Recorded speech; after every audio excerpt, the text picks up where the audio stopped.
si anak ini masih punya orang tua, ya balikin aja. Ngapain dirawat? Ngapain diajari sholat? Aduh, itu nggak ada urgennya, nggak ada relevansinya itu. Itu jadi mereka saya bilang, kamu mau cerita apa aja, ini undang-undang perlindungan anak. Yang punya otoritas adalah di Nikita Mirzani. Bang Togar, ngelihat kasus Nikmir nih yang masih berkelanjutan, dari abang sendiri ngelihatnya seperti apa sih Bang, Nikita sama Fadel Bang? Kalau terkait Nikita Mirzani dengan Fadel yang sudah laporannya jalan di Polres Jakarta Selatan, sebenarnya ini kita sangat menyayangkan dari pihak Polres Jakarta Selatan. Karena pihak Polres Jakarta Selatan tidak juga menetapkan satu permasalahan hukum sehingga adanya kepastian hukum atas laporan dari Nikita Mirzani kepada seseorang yang bernama Fadel. Nah ini kan Fadel udah lama diperiksa, belum ada pemanggilan lagi nih Bang. Ini melihatnya seperti apa? Itu yang tadi saya bilang tadi, disinilah pihak polisi, yaitu dalam hal ini Polres Jakarta Selatan, terlalu tidak ada untuk melakukan upaya paksa law enforcement. Karena kita tahu yang namanya undang-undang perlindungan anak itu perlakuannya adalah lex specialis, lex generalis. Artinya perlakuan yang harus dilaksanakan oleh pihak Polres Jakarta Selatan itu mengenyampingkan aturan hukum yang di bawahnya. Jadi karena ini spesial, ya mereka harus cepat, jangan terlalu berlama-lama. Artinya Bang Togar sendiri melihat Fadel bisa langsung di penjarain seperti itu? Ya, jadi kalau kita lihat peraturan di Undang-Undang Perlindungan Anak, karena korbannya anak di bawah usia, dengan ancaman minimalnya juga di atas 5 tahun, itu wajib segera ditahan. Nah Bang, melihat Niki dan ayahnya Fadel sama-sama saling melaporkan. Nah, itu tadi saya bilang, karena tadi pihak Polres kurang adanya ketegasan dalam hal melakukan upaya penindakan law enforcement terkait aturan Undang-Undang Perlindungan Anak, sehingga ini jadi ngelebar. Ngelebarnya artinya pihak si keluarga Fadel juga merasa ada celah untuk melaporkan Nikita Mirzani. Bang, tapi dari keterangan Niki nih, hari Jumat nanti akan ada yang baru yang mungkin heboh banget. Nah, ini kan ada kelihatannya Fadel langsung di ini nih. Dari abang sendiri melihat hal yang serupa atau seperti apa? Kalau saya lihat memang itu harus terjadi. Karena tadi Undang-Undang Perlindungan Anak itu memungkinkan polisi melakukan suatu pekerjaan secara cepat. Itu.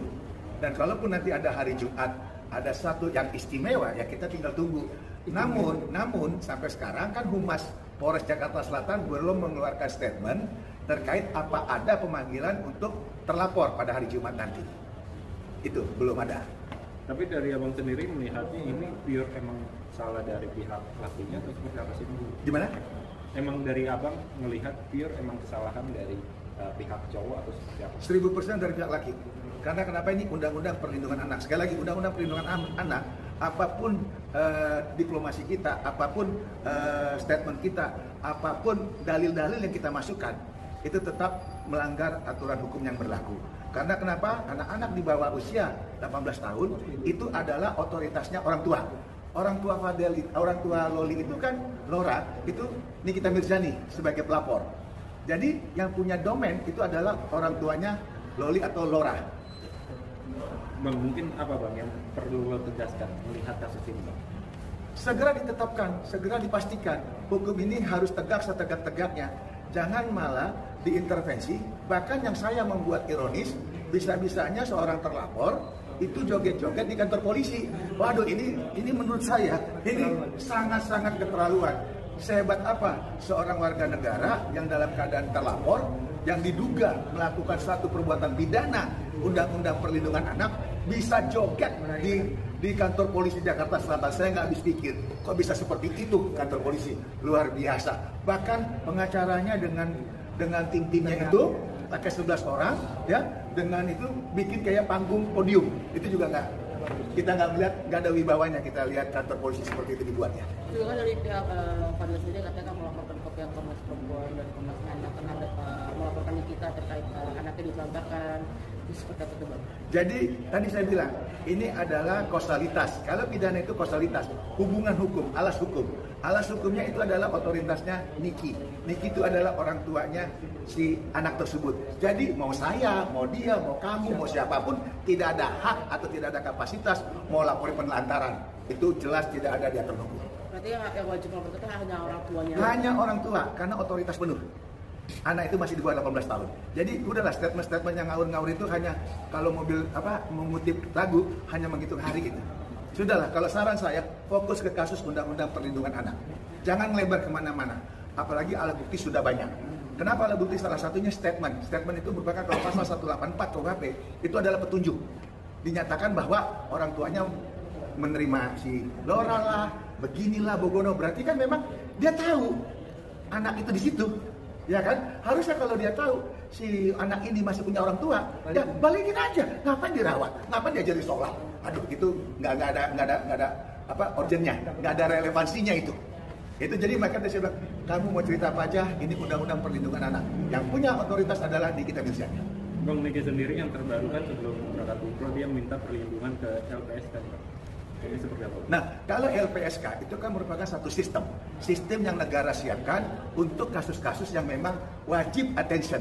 Salah satunya tadi negara karena si anaknya Nikita di bawah umur, ada yang namanya safe house. Safe house ini kan khusus anak-anak yang memang di bawah perlindungan negara. Salah satunya negara mengeluarkan instrumen namanya LPSK, Lembaga Perlindungan Saksi dan Korban. Nah, saksi dan korbannya itu kan anaknya. Ya wajar secara aturan hukum minta perlindungan ke negara. Kemana lagi dong?